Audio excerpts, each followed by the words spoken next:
તો મિત્રો યુટ્યુબ ઉપર અત્યારે ઘણા બધા નવા નિયમો આવી ગયા છે. તો શું ફેરફાર થયા છે, આમાં ક્રિએટરને શું ફાયદો થશે કે શું નુકસાની થશે, એ બધી જ માહિતી તમને આ વિડીયોની અંદર મળી જશે. તો આ વિડીયોને શરૂથી એન્ડ સુધી જોશો તો જ તમને ખ્યાલ આવશે. નમસ્કાર મિત્રો, મારું નામ છે શૈલેષ રાઠોડ. તો વિડીયો શરૂ કરીએ. 24 ઓગસ્ટ 2026 થી કોઈ પણ વિડીયોના વ્યૂઝ વિડીયો શરૂ થવાની સાથે જ ગણાઈ જશે. એટલે કે તમે કોઈ પણ વિડીયો જોતા હોય ને ડાયરેક્ટ આમ તમારી સામે વિડીયો આવ્યો અને તમે ક્લિક કરી એટલે એ વ્યૂ ગણાઈ જશે. પછી ભલે તમે ડાયરેક્ટ ક્લિક કરીને બહાર નીકળી જાઓ અથવા તો તમે વિડીયો બંધ કરી દો કે સ્ટોલ કરી નાખો તો પણ એના વ્યૂ કાઉન્ટ થઈ જશે. એટલે કે હવે વ્યૂ કાઉન્ટ થવા માટે કોઈ પણ ચોક્કસ સમય સુધી તમારે વિડીયો જોવો નહીં પડે અને તમારા વ્યૂ કાઉન્ટ થઈ જશે.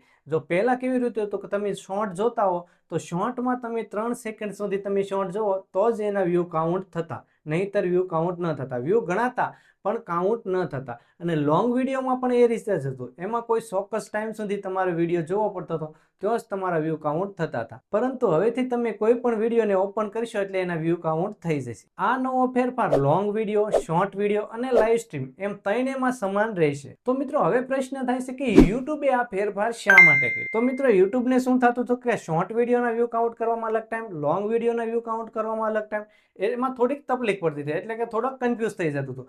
પરંતુ હવેથી યુટ્યુબને આવું કંઈ નહીં થાય, કારણ કે હવે એના માટે ઈઝી થઈ ગયું છે. કારણ કે કોઈ વિડીયો હવે તમે પ્લે કર્યો એટલે વ્યૂ કાઉન્ટ થઈ જશે. શોર્ટ હોય, લોંગ હોય કે લાઈવ સ્ટ્રીમ હોય, તો અહીંયા યુટ્યુબને એની રીતે ઈઝી થઈ ગયું છે. તો હવે મિત્રો ફાયદો શું થશે કે વ્યૂઝની સંખ્યા ઝડપથી વધશે.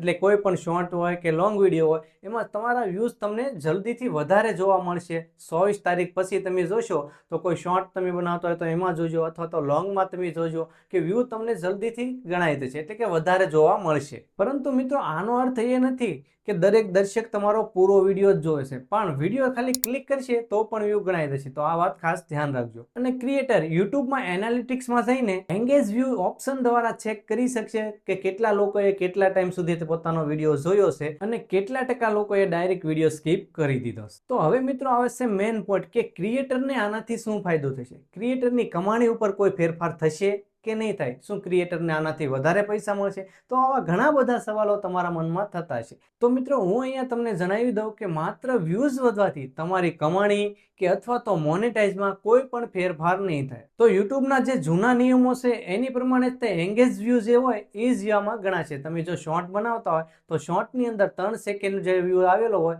એ જ વ્યૂ, એટલે કે એંગેજ વ્યૂઝ તમારા ગણાશે મોનેટાઇઝમાં, નહીં કે જે પહેલા ડાયરેક્ટ વ્યૂ આવે છે તે.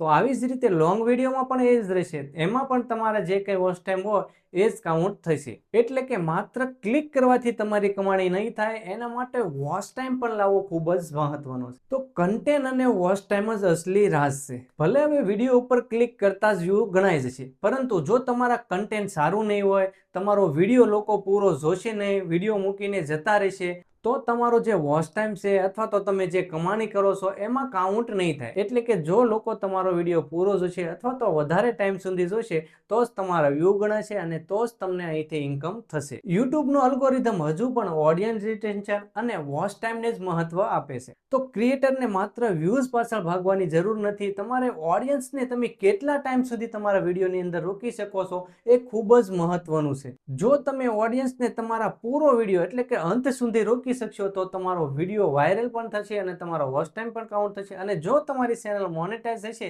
તો ત્યાંથી અર્નિંગ પણ તમારે વધારે થશે. તો મિત્રો તમારું આ અપડેટ વિશે શું કહેવાનું છે એ કોમેન્ટમાં જરૂર કહેજો. વિડીયો પસંદ આવ્યો તો વિડીયોને લાઇક કરો અને આવા જ વિડીયો ગુજરાતી ભાષામાં જોવા માટે ખાસ કરીને ચેનલને સબસ્ક્રાઇબ ન કરી હોય તો ચેનલને સબસ્ક્રાઇબ કરી લેજો. હવે મળીશું નવા વિડીયોમાં. ત્યાં સુધીમાં જય હિન્દ.